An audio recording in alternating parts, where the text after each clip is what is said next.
Merry Christmas, everybody. Here's your Christmas present for me. This is week 51 and a half of Sign Comics. And I am here at my local dive bar, which is actually exactly where I want to be. Okay?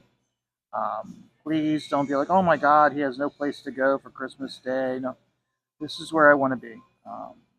This is fun. Some people, Christmas Day is about being with family and all that shit, and that's not me. This is exactly where I want to be, at my local dive bar and doing some drawing, getting some work done. So working on this piece for John's long box. So John, here's your Christmas present. You get to see more progress on the printer's devil, and this is the trade card that I'm working on, and it's going to be Boaz on this side, and then if anybody has looked at the other videos where I'm working on this, I pan over. Before the video is over, I'll pan over so you can see the other side where the devil is. So, and of course, it has the Liberty Bell connecting the two of them together. So, but we're at week 51 and a half. We did 50. Week 51 was last weekend. So this is the middle of the week.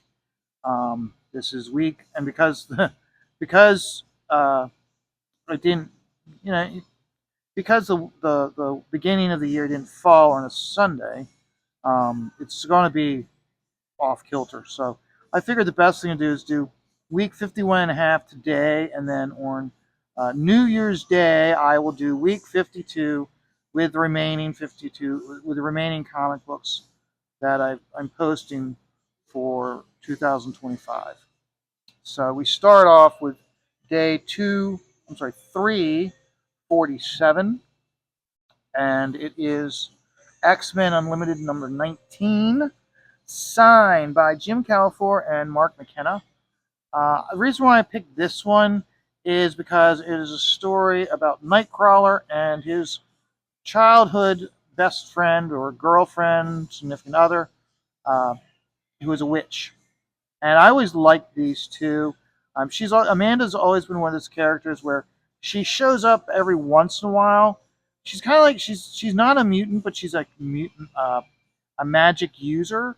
So she's kind of like almost like an honorary X-Men, uh, primarily because of having magical abilities and the fact that she's Nightcrawler's uh, childhood love interest. So I always enjoyed her, and I always felt that Nightcrawler was best matched with her because I always felt like she kind of like kept him grounded. So he was like, you think about it, some of these characters, they're so indoctrinated, if you will, into the X-Men. They don't have lives outside of the X-Men, so they have a very finite view of the world. Because she is not a mutant and she has a regular job. Uh, Nightcrawler has a much more rounded view of the world, both good and bad. So I always felt that this was a good matching for the two of them. And this is a nice adventure the two of them have in this issue. So and then we followed it up with day 348, X-Men Unlimited number 21, signed by Todd DeZinga, who wrote it, and by Andy Smith. And this one is significant for Andy because not only is did he do the did he do the pencils, he was able to incorporate him and his wife, who had just gotten married, into the issue uh, as a couple that's getting married. And what it is I guess is the X-Men are going to this. It's at like a resort hotel, and on one side of the resort you have a wedding going on. The other side you have a Halloween party. So the X-Men are taking their adventure in this resort, and they're disguising themselves as universal monsters for the adventure. So nobody really knows that they're mutants. They're just in really weird disguises. So I felt this was a very entertaining one. Most importantly, also, what I liked about this issue is because Andy Smith was really getting into a cartoony style with his artwork. And I have to be honest with you guys, I kind of really like Andy's uh, cartoony style. I would A perfect example is when he was uh, not going to continue the First Man comic, and he was mulling around what to work on. One of the things he mentioned was the Cuda story with he was doing with Keith Champagne, and here what he was going to do was he was going to have uh, it takes place in both the one cop in the 1970s, and then of course there's the other cop, his offspring, his daughter, in modern day time.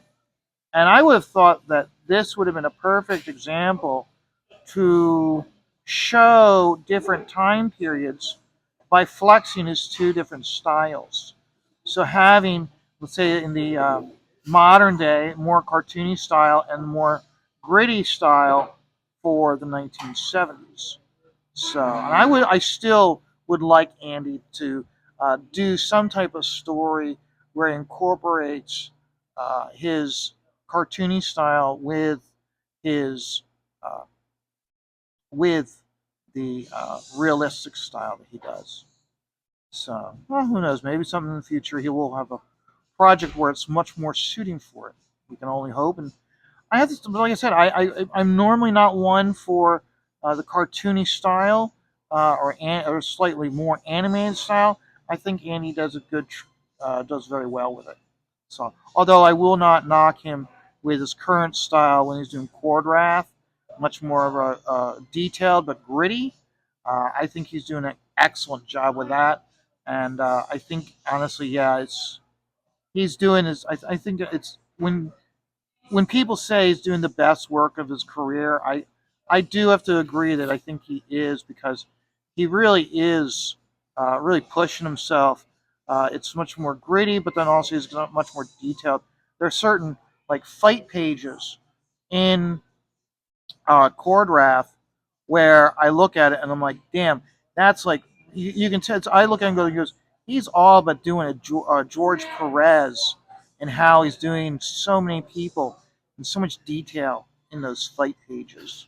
So that's one of the reasons why I'm uh, really, I have to say, he's really stretching his legs, stretching his muscles, stretching his skills, pushing himself with Cord Wrath. So. But then we go from there. We go to day 349, which is X Men and Alpha Flight #1. I have this one signed by Bob Wick, and this was one of those where I was like, I really want Bob to sign it, and I really like this story where you have the the people are on a plane and they fall into uh, almost like a Valhalla or Nordic setting, and they develop all these abilities, and you can tell that they're definitely in this affected because everybody's much taller after they're in affected by this. So, and then of course we go from there to day 350. Wow, 350. 350 out of 365. Days are definitely winding down. And we have X Men Gold, signed by Bob McLeod. I remember getting this issue soon, just before the Baltimore Comic Con, the year that this came out, and really enjoyed this issue. Primary story is by Bob McLeod or McLeod, however everybody wants to say his name, and Chris Claremont, with backup stories by Fabian Nicasia and, of course, Louise Simonson and Walt Simonson. Uh, Bob Wick does the inks in one of these stories. This is just one of those issues I really enjoyed, and I am I I am looking forward to like having Fabian and Walt and Wheezy and Bob sign this issue. And this is one of those books where it's like, you know what, I do like this one. I if I had the ability to get these issues signed and have almost like a signature jam going on on the cover, I'm going to go for it. This is one of those books where I enjoy it, and I'm going to enjoy having those signatures on the cover. So, and then of course from there, we go out of the X Men and we go into Exo Man of War. Uh, hmm, I did. Oh wait, are we? Yes. No, no, no, no, no, no, no, no. I'm sorry. We go from here to 351 with X Universe. Okay. X Universe was a two-issue companion story to the Age of Apocalypse, and the big push, of course, was like all the miniseries taking part were all X titles. I particularly like this one the most because it shows the regular human characters of the Marvel Universe not trying to necessarily make change in this new world that they're living in, but just trying to survive in it.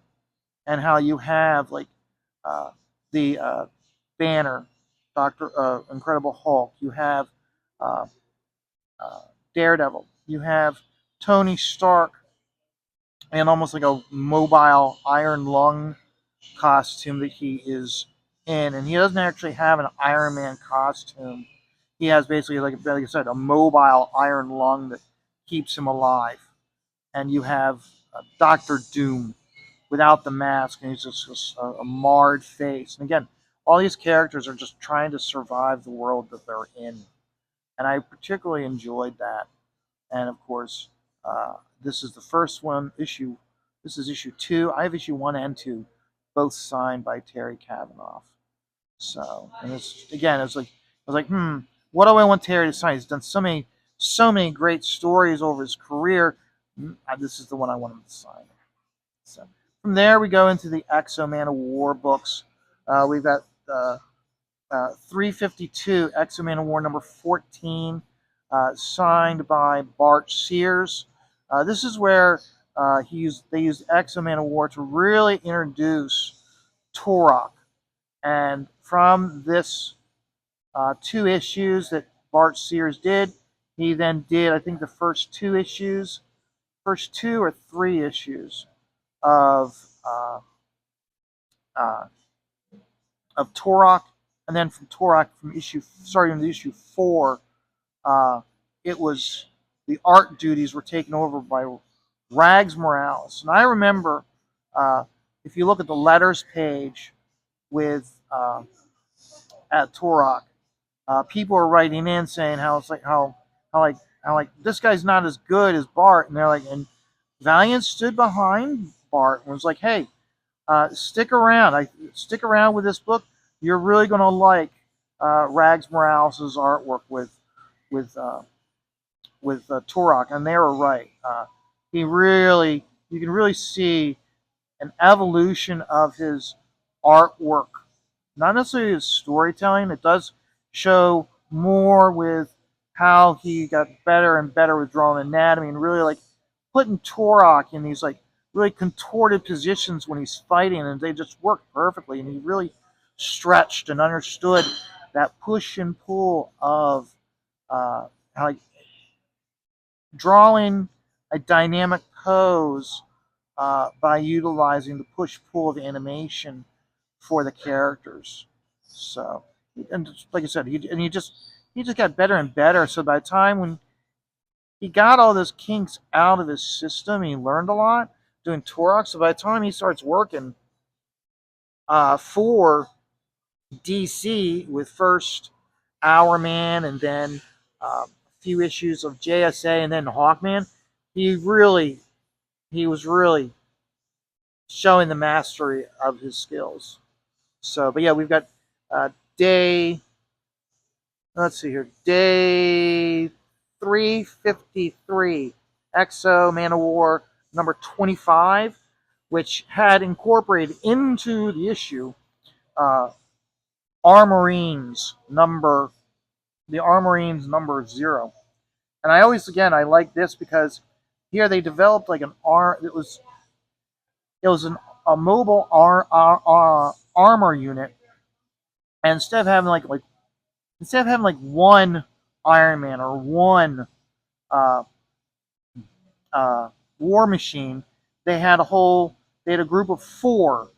So it made sense that if you're going to put the money into developing this mobile armor suit that can like go up against tanks and whatnot, you're not going to leave it designated and in the hands of just one character. You want a whole group, and I think it's actually was there 4 or 5 guys, and these when I say guys, I mean U.S. soldiers.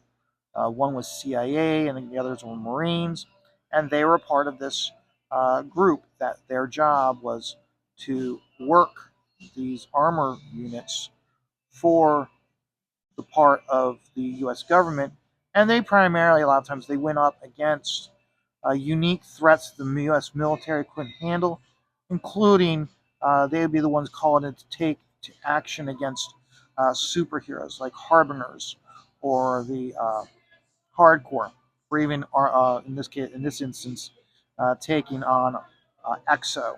So I thought this was a great way to introduce it, and I thought that's another thing also really liked about Valiant was uh, they would use the primary titles to introduce new characters to then springboard them into their own series.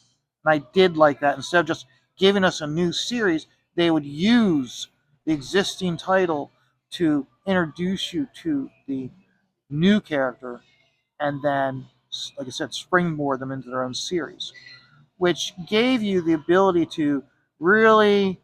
Now, in this instance, okay, they already had the series planned out, but it gave them the ability to really look at what characters that they had that they're utilizing within their main titles and see where are we getting the fan response, where are we getting the letters and fan response to then determine what the next book is to expand our line of books. So I thought Valiant was very good at doing that to really utilize the existing books to spring launch new titles. So, yeah, I'm gonna definitely, yeah. So, yep, I think you see what I'm doing right now. So, but then from there we go to XO number 50, issues X and O, and that was day 354, and I really like this one. I what I was when I went up to have the guys sign it, they were all at the same table because they were doing had an ominous press table. What I did was I gave them both titles at the same time, so I had them sign. So like, let's say this was XO issue X, and this was XO issue O. I had like Ron French sign right across both. Bart Sears, Andy Smith. So the start of the signature is on this issue, end is on this, and I really like that. And so I keep these bagged together, and I really liked how I was really starting to get into not just going up and asking for a signature, but getting creative how I wanted them to sign it. So it turned around, and they started to get the.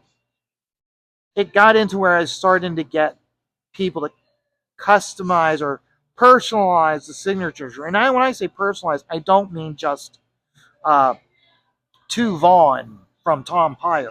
No, it was more along the lines of, hey, I saw that this was according to Mike's Amazing Comics, this was your first professional job. Would you like to customize it by more like saying, hey, tell a story, however you want to do it. And then a lot of times they're like, oh, this is my first professional published work. This is my first work job with DC, that type of thing. So they were customizing it. So it wasn't just their signature. Some of them really put like thought and effort into it. And a lot of times it came down to some artists, I noticed when you present them books to sign, whether you see the very first job they ever did. Okay, I'll use Dave Sharp as the example.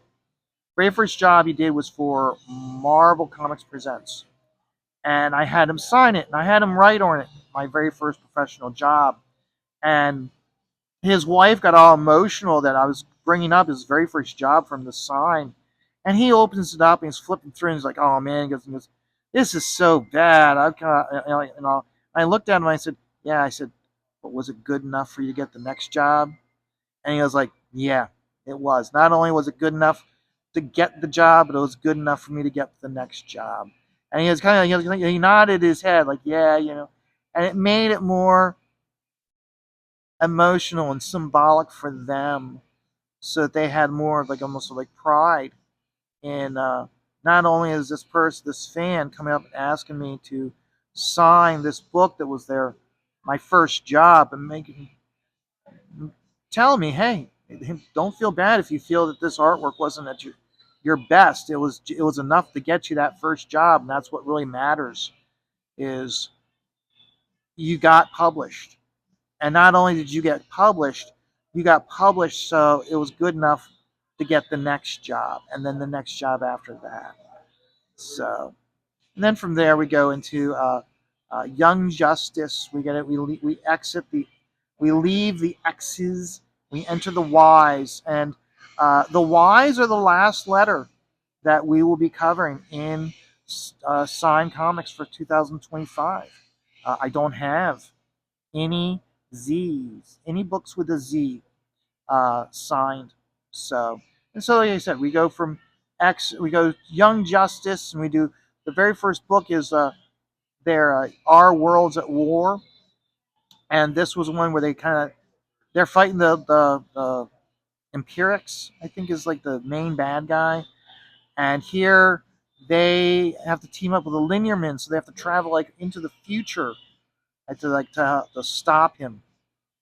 And what is significant about the Our Worlds at War is all the annuals were done by Jay Lee, and they all had a same like theme to it. Had the opportunity to talk to Tom Palmer's son, Tom Palmer Jr.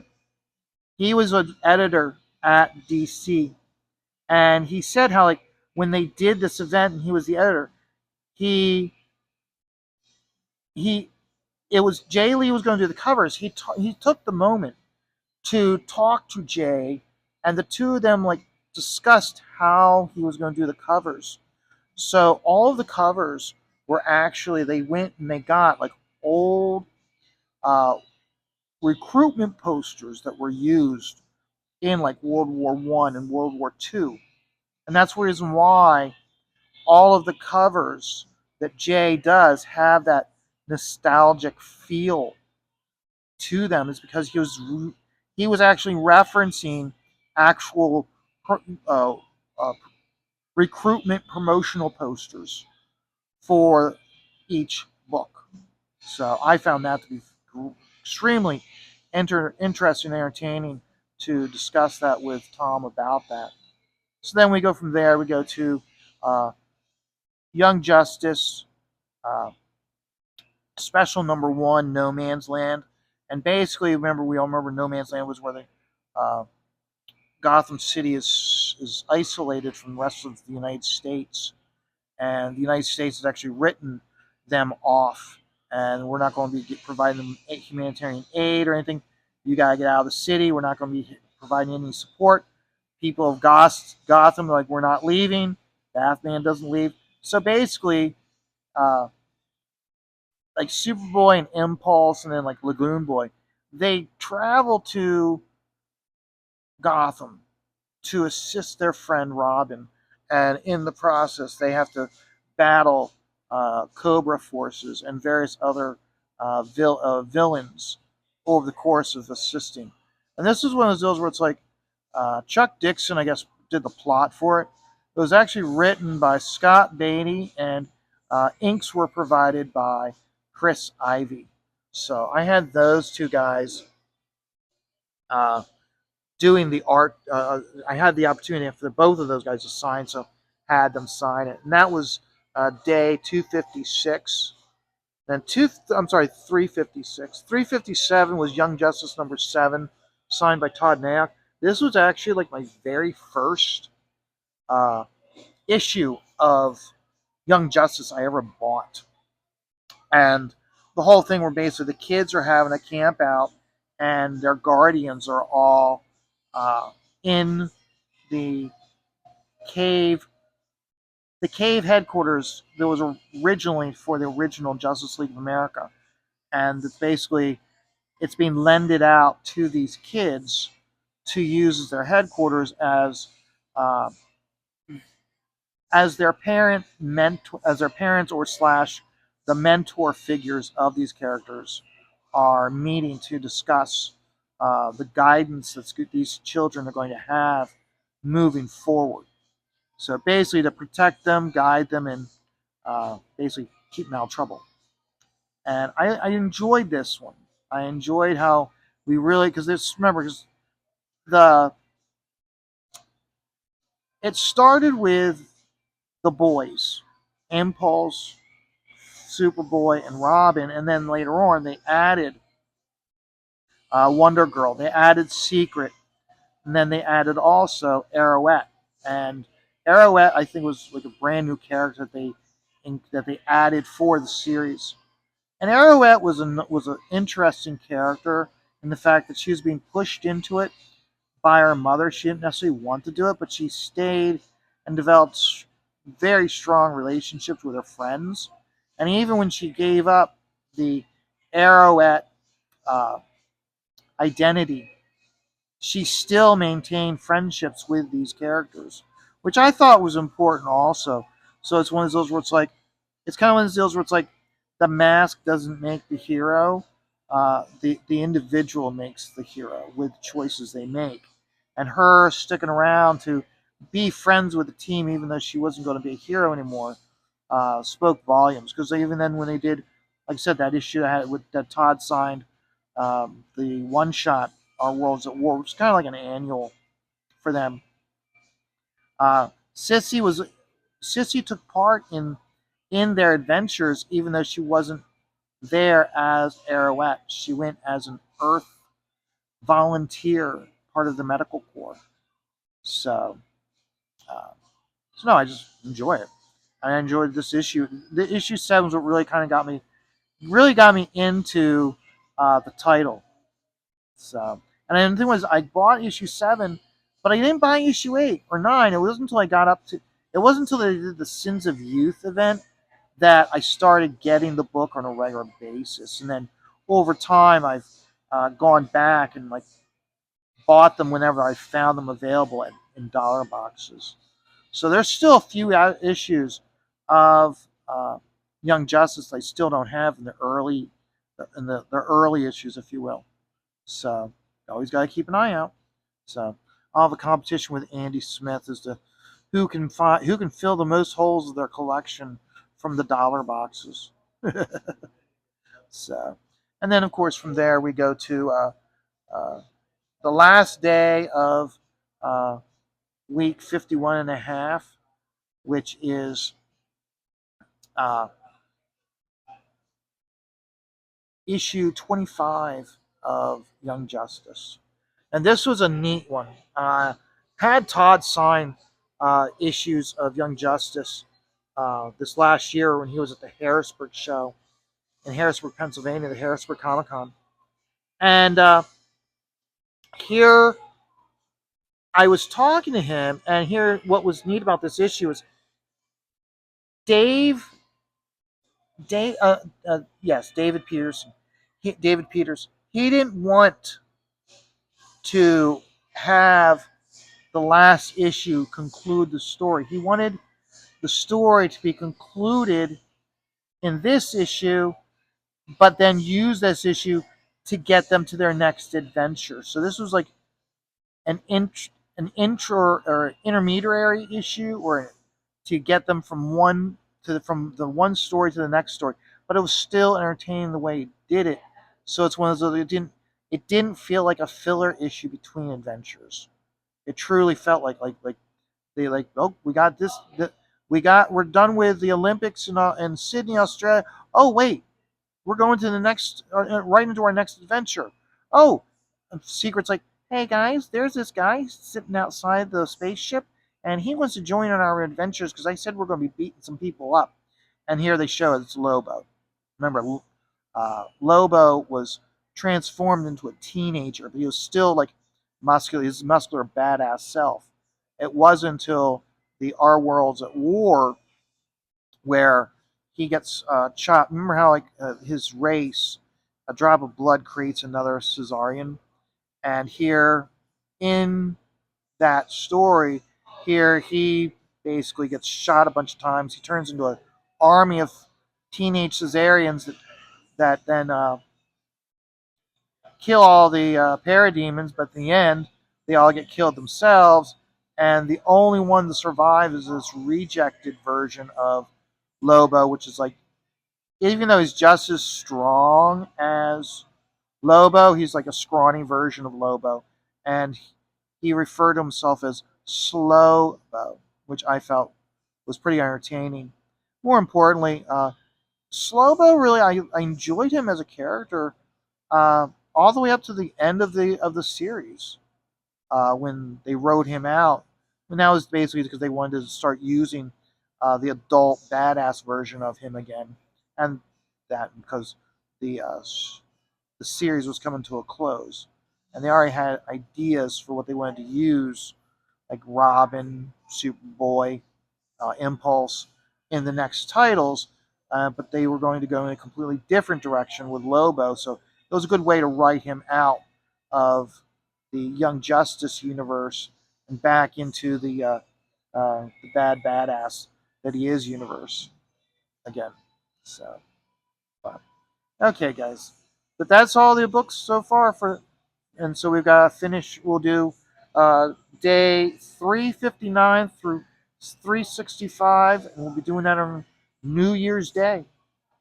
So, till then, guys, remember, uh, life is stressful, but that's the reason why you always take it all one dot at a time. So, that's how it looks. Sorry. And that's one thing I don't like is how, like, when I try to get in close for you guys to see, the focus goes not on the artwork, but it goes on my hand. Specifically, if I get close, it zooms in and cleans. So that happens. I apologize, guys. I always try to, but I know I fail to keep the focus on the nib and the work that's working. So you can see how we got some good work here. I think what we'll do is I'm going to give this right up here.